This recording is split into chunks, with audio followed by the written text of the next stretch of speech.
जिन लोगों को खदशा है कि उनको सही माने में उनको टिकट मिलना चाहिए थे और नहीं मिला क्योंकि मैंने टिकट्स कल दिए हैं, तो उनका सबका मैं रिव्यू भी कर रहा हूंगा 26 तारीख तक। उन लोगों जिनको ये खदशा है कि उनसे टिकट नहीं मिला, सबको तो टिकट नहीं मिल सकता, लेकिन मैं उन सबको सुनूंगा जो समझते हैं कि उनको मिलने चाहिए था और वो दलील दे सकते हैं कि उनको टिकट मिलना चाहिए। मैं खुद सुनूंगा उनकी। और ये हर इंसान, हम आखिर में इंसान है और इंसान से गलतियां होती हैं, लेकिन इंशाअल्लाह मेरिट के ऊपर मैं पूरा चल के कोशिश करूंगा कि सबको हम सेटिस्फाई करें। और कल शाम से शुरू हो रहा है और फिर से सबको पता है इनके पीछे कौन है। हम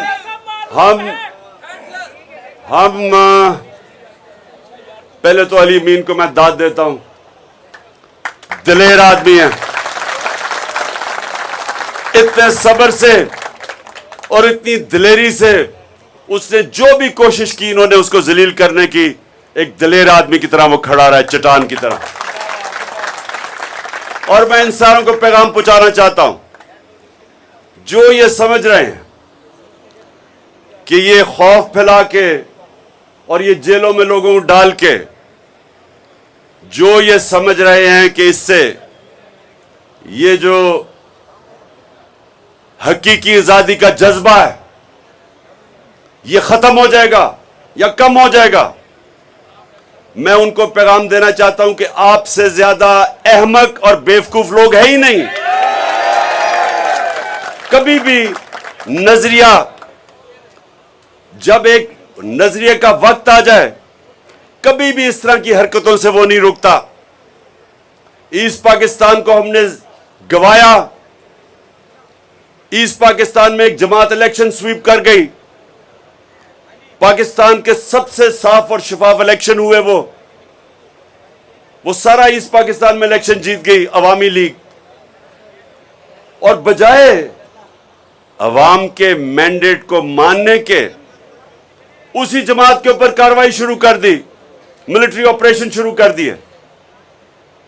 और जो पाकिस्तान को नुकसान उठाना पड़ा, पहले तो आधा मुल्क गया, फिर जो हमें जिल्लत उठानी पड़ी, यह भी तारीख का हिस्सा है। मुझे अभी भी याद है, मैं यूनिवर्सिटी में था जब हमारा मुल्क टूटा है, मुझे अभी भी याद है।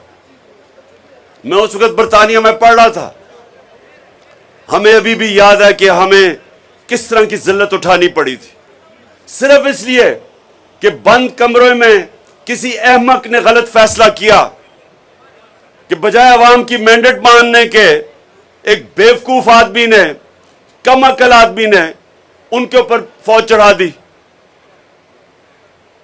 ना सिर्फ मुल्क टूटा, सारी कौम को, हमारे 90,000 लोग हिंदुस्तान में कैदी बन गए, सारी कौम का सर शर्म से झुक गया, सारी पाकिस्तानी दुनिया में जिधर थे डिप्रेशन में चले गए। और अब फिर उसी रास्ते पे लगे हुए हैं, वही कम अकल सोच का रास्ता कि डंडे के जरिए हम लोगों को ठीक कर देंगे। बजाय अवाम की आवाज सुने, सारी अवाम खड़ी है, सारी कौम आज हकीकी आजादी चाह रही है, आइन चाह रही है, कानून चाह रही है, रूल ऑफ लॉ चाह रही है।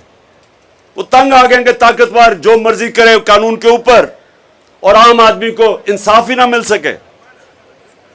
और सबको पता है कि ऐसा माशरा तबाह हो जाता है, जिसके ऊपर हजरत अली रजी अल्लाह ताला ने कहा कि कुफर का निजाम चल जाएगा, लेकिन वो निजाम जिधर इंसाफ नहीं है वो कभी भी नहीं चल सकता। मेरे नबी सल्लल्लाहु अलैहि वसल्लम ने 1500 साल पहले कह दिया था, और आज पाकिस्तान में वो वही हालात हैं जो उन्होंने 1500 साल पहले कहा था कि अगर ताकतवर जुर्म करेगा और वो माशरा उसको नहीं पकड़ेगा, ताकतवर मुजरिम को जो माशरा नहीं पकड़ता, सजा नहीं देता और सिर्फ छोटे और कमजोर चोरों को जेलों में डालता है, वो माशरा तबाह हो जाता है। और ये मसला है आज। सबसे बड़े बड़े जो मुजरिम हैं वो आज ऊपर बैठे हुए हैं और उनके साथ खड़ी हो गई हमारे मुल्क की एस्टेब्लिशमेंट, और वो समझते हैं कि हम इनके साथ सर झुका दें और इनको कबूल कर लें।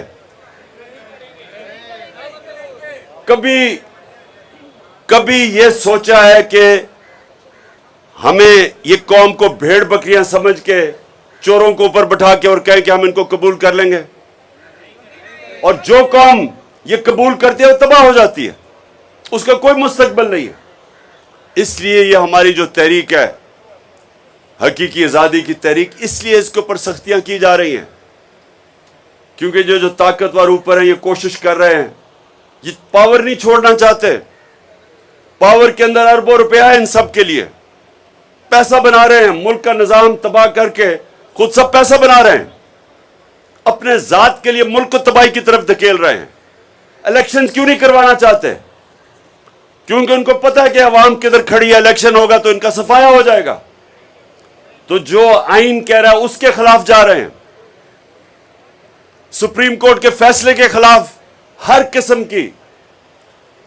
किस्म की धमकियां दी जा रही हैं चीफ जस्टिस को, सुप्रीम कोर्ट को, सिर्फ अपनी जात को बचाने के लिए। देखिए नौजवानों, ये याद रखें, जब एक कौम अपने आइन से पीछे हटती है और वो कौम सुप्रीम कोर्ट के फैसले नहीं मानती, उसके बाद वहां कानून खत्म होता है और जंगल का कानून आ जाता है।